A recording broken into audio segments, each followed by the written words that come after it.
Anda kembali di Nusantara Petang dan kita masih berdialog dengan Mas Gun-Gun Herianto. Beliau adalah pengamat politik dan juga pakar komunikasi politik mengenai calon-calon kepala daerah yang berusia muda saat ini.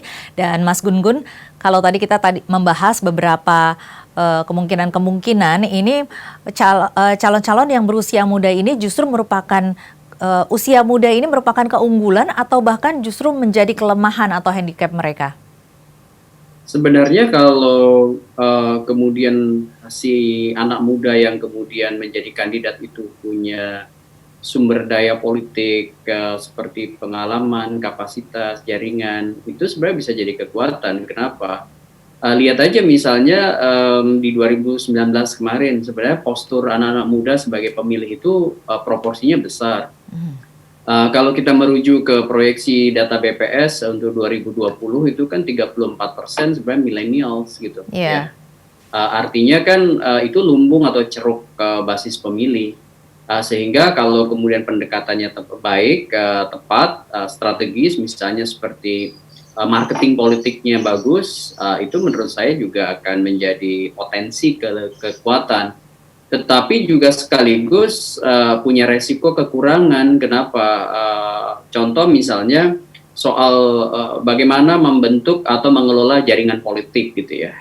Itu politisi-politisi senior itu biasanya punya basis lapangan atau penguasaan teritorial yang sebenarnya tidak bisa dianggap remeh gitu, karena seiring dengan kesejarahan karir politik mereka, tentu mereka punya jejaring misalnya dari hulu ke hilir, apalagi kalau kemudian mereka pernah menjabat misal taruh lawan posisinya sebagai incumbent atau posisinya pernah menjadi anggota DPRD misalnya di daerah-daerah itu, atau misalnya mereka punya basis organisasi massa atau organisasi kebudayaan yang akar rumputnya kuat misalnya, sehingga bisa aja kemudian si anak muda ini susah menembus penguasaan basis teritorial dari politisi senior. Tapi Mbak Tasya, begini, itu menurut saya tidak lagi menjadi sebuah hambatan untuk anak-anak muda memenangi gelanggang pertarungan, karena begini, ada satu pendekatan bagus ya, namanya opportunity structure perspective. Itu ada 3 variabel yang bisa memenangkan kandidat. Pertama itu namanya probabilitas perolehan suara yang sudah kita bahas. Anak-anak muda kalau dia punya tingkat keterpilihan, tingkat penerimaan, tingkat keterkenalan bagus, dia akan menjadi sangat potensial. Kemudian yang kedua, cost of entry nih, biaya masuk pertarungan. Kenapa? Karena ini juga jangan dianggap remeh, ini juga mahal kan. Dan di situ biasanya anak-anak muda kerap juga terkecoh gitu oleh sistem yang memang sudah sangat menggurita gitu, sehingga pada akhirnya kemudian terjebak pada kekuatan sistem oligopolistik ya, yang kemudian dikendalikan hanya sedikit orang gitu. Kemudian yang terakhir itu sebenarnya adalah benefit of office atau keuntungan dalam kekuasaan. Itu biasanya kalau partai-partai sudah punya atau melihat kans dari seseorang untuk memenangi kontestasi, biasanya gerombolan tuh untuk mendukung. Contoh misalnya kasus mungkin Gibran di Solo gitu, itu bisa menunjukkan fenomena itu, bahwa ketika misalnya ada benefit of office gitu, keuntungan dalam kekuasaan, maka kemudian rame-rame juga partai dengan senang hati mendukung Gibran gitu. Meskipun saya sih berharap ada penantang dan kemudian penantangnya bisa kemudian mendinamisasi suasana sehingga proses-proses politiknya kemudian tidak sangat linier atau bersifat kulit permukaan.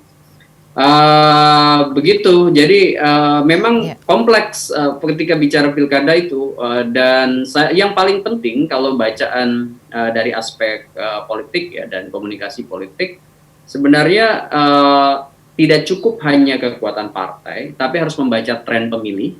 Ya, tren pemilih itu misalnya diukur lewat survei, diukur lewat pendekatan-pendekatan basis teritorial, melalui misalnya identifikasi masalah sampai penyediaan konsep reduce problemnya apa. Dan yang ketiga, bagaimanapun itu penting untuk memastikan bahwa soliditas internal tim dan akselerasi pergerakan tim dalam konteks merangkul basis-basis pemilih di luar pendukungnya.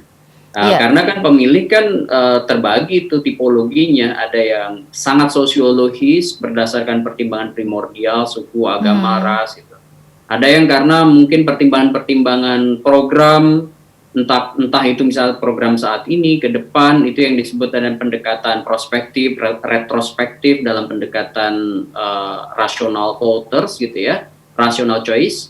Kemudian yang ketiga itu sangat psikologis, jadi mereka merasa terlibat nggak gitu, atau istilahnya ada political engagement nggak, merasa nggak menjadi bagian dari apa yang kemudian dipersuasikan oleh si kandidat gitu ya. Nah, ini kan kita berbicara bisa juga untuk meraih pemilih-pemilih potensial di usia-usia milenial begitu ya. Nah, ini seberapa tinggi atau seberapa banyak sih, seberapa efektifkah mereka bisa meraih suara-suara milenial ini?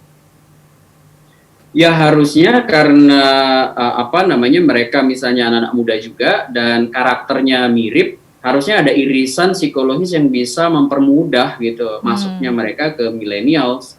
ya. Meskipun tidak seluruh orang yang berusia muda itu punya cara berkomunikasi seperti anak muda gitu. Atau misalnya banyak anak-anak muda tapi pikirannya kolot gitu, pikirannya konservatif gitu, bukan Mhm. progresif gitu, banyak. Dan tidak jaminan usia muda itu pikirannya progresif, bahkan ada justru yang usianya tua tapi punya dinamika pemikiran yang mungkin seperti anak-anak millennials gitu. Nah, Iya. artinya begini, sebenarnya dari aspek usia harusnya itu menjadi kekuatan mereka untuk masuk Mhm. melakukan yang namanya pelibatan emosional anak-anak muda, kemudian memastikan mereka memahami apa yang kemudian ditawarkan, ini yang disebut dengan pendekatan rasional, dan atau mampu memobilisasi pelapis pemilih anak muda yang juga berada di wilayah pemilih sosiologis. Jadi ketiganya harus digarap memang. Hmm. Sosiologisnya digarap, psikologisnya digarap, rasionalnya digarap.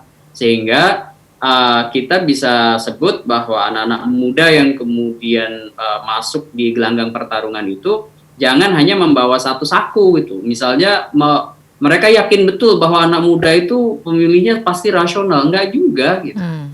Banyak anak-anak muda yang juga dia memilih orang itu bukan karena program gitu.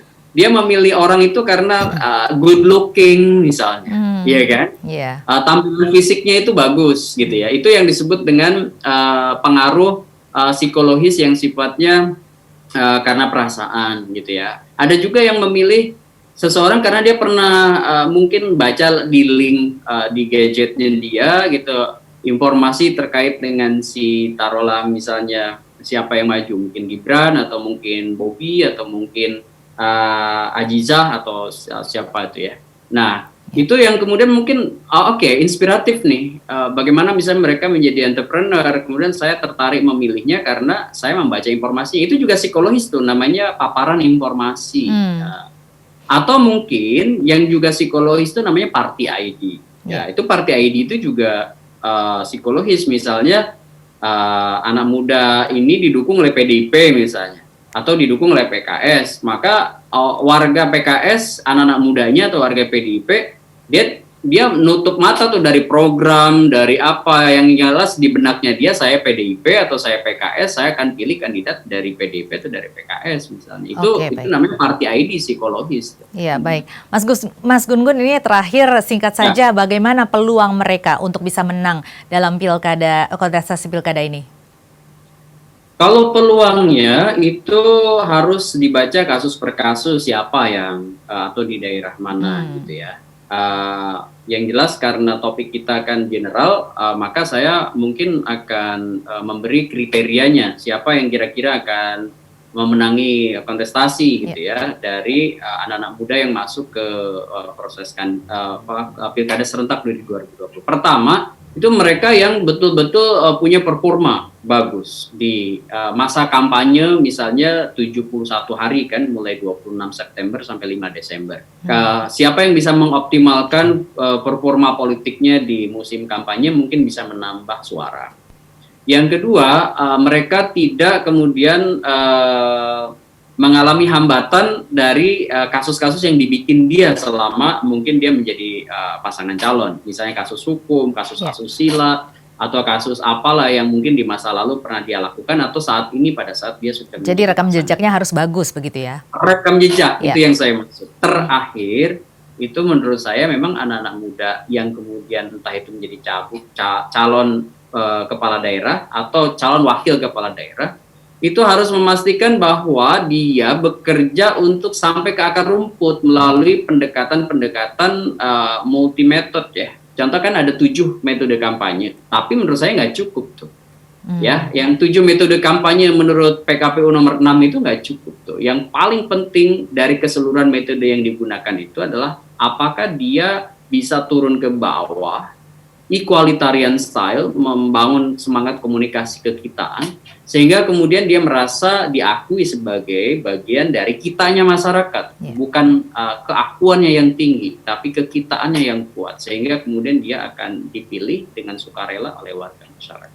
Baik, menarik sekali pembicaraan kita pada hari ini dan masih banyak sekali sebenarnya yang ingin saya tanyakan Mas Gun Gun, tetapi sayang sekali durasinya sudah habis. Terima kasih banyak atas waktunya dan telah berkenan bergabung bersama kami.